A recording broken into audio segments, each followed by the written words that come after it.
Hola, desde Neuroeduca hemos realizado una serie de vídeos para la Diputación de Palencia. Nuestra intención es ayudar a los estudiantes a que mejoren en su proceso de estudio. Este proyecto lo hemos llamado Aprendizaje Eficaz, cómo tener éxito en los estudios. Y en este vídeo vamos a intentar que aprendáis a estudiar en 6 pasos. Pero antes de llegar a esos 6 pasos, os lanzamos una pregunta clave. ¿Cómo estudias? Si yo hago esta pregunta a muchos estudiantes, la respuesta será que leo muchas veces y después intento memorizar aquello que he leído. Mi pregunta es, ¿realmente esto es un método de aprendizaje? Otros alumnos contestan que subrayan o hacen un resumen, pero también si indagamos un poco más, a lo mejor esos alumnos no saben realmente subrayar bien o hacer un correcto resumen. Por lo tanto, tenemos que llegar a la conclusión de que estudiar no es sinónimo de aprender y vuestro objetivo es aprender. Para ello, necesitáis conseguir una competencia básica que todo estudiante debe dominar. Esa competencia se llama aprender a aprender. Es decir, que seáis autónomos en vuestro aprendizaje, que consigáis saber realmente cuál es lo importante, cuál no, que sepáis sacar ideas importantes de un texto, de un tema, de una lección y organizarlas gráficamente, y que por lo tanto cuando lleguéis a un examen no tengáis ningún problema ni sufráis para solventar el examen con eficacia. Esta competencia básica debería acompañarnos toda la vida, porque durante toda la vida vamos a tener que seguir aprendiendo. El aprendizaje tiene 3 pilares fundamentales. El primero de ellos es poder, el segundo querer y el tercero saber. ¿Qué quiere decir poder? Poder quiere decir que debo tener la capacidad de autonomía, atención y memoria suficiente como para poder enfrentarme al aprendizaje. El segundo pilar sería querer, es decir, la motivación suficiente como para enfrentarme a un proceso de estudio.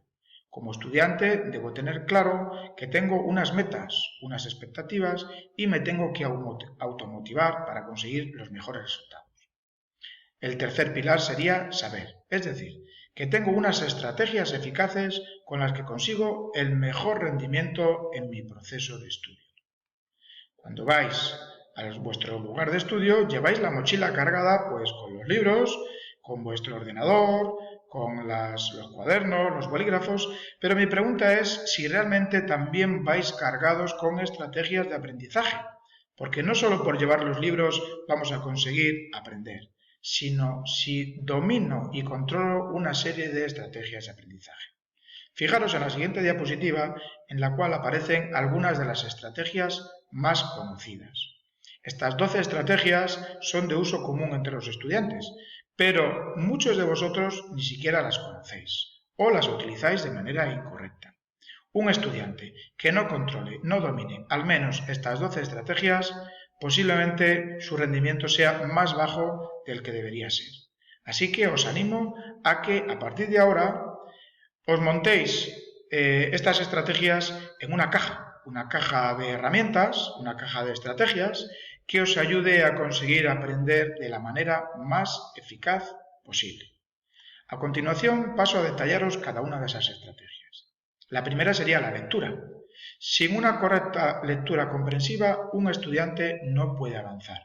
Por mucho que vivamos en un mundo y una sociedad virtual llena de tablets y ordenadores, la lectura va a seguir siendo la herramienta fundamental de aprendizaje. Por lo tanto, aquel alumno que domina la lectura y la comprensión lectora tendrá ventaja sobre los demás. El segundo paso, la segunda estrategia sería hacer anotaciones al margen. ¿En qué consiste esta estrategia? Pues es una estrategia de búsqueda de ideas, es decir, de una lectura comprensiva en la cual yo haría anotaciones en cada uno de los párrafos descubriendo cuáles son esas ideas importantes que aparecen en el tema o en mis apuntes. Muchas de esas ideas van a tener que ver con alguna de estas anotaciones que os he puesto aquí.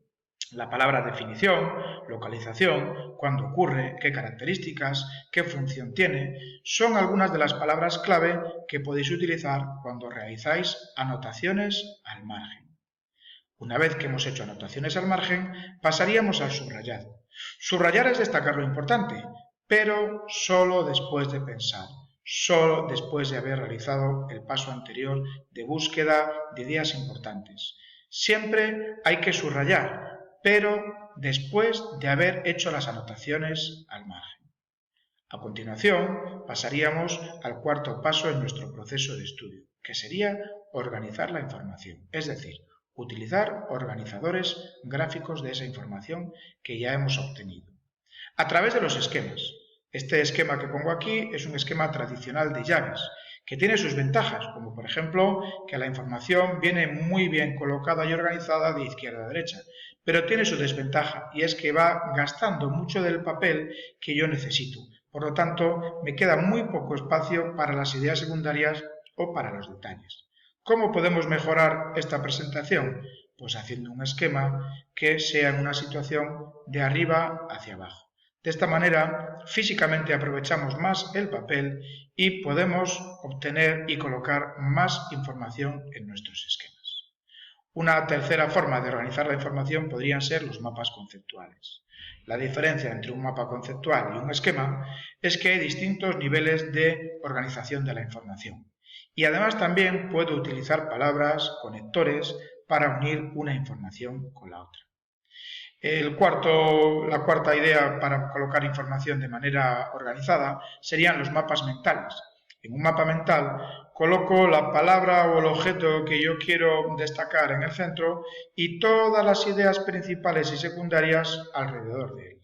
Estos cuatro serían cuatro maneras de organizar la información para ayudaros al siguiente paso, que es memorizar. A todos nos gustaría tener una memoria USB llena de gigas en nuestra cabeza, pero no funciona así. Nuestra memoria es muy potente, pero tenemos que ayudarla. ¿Cómo la podemos ayudar? Pues sabiendo que existe lo que se llama la curva del olvido. ¿En qué consiste esta curva del olvido?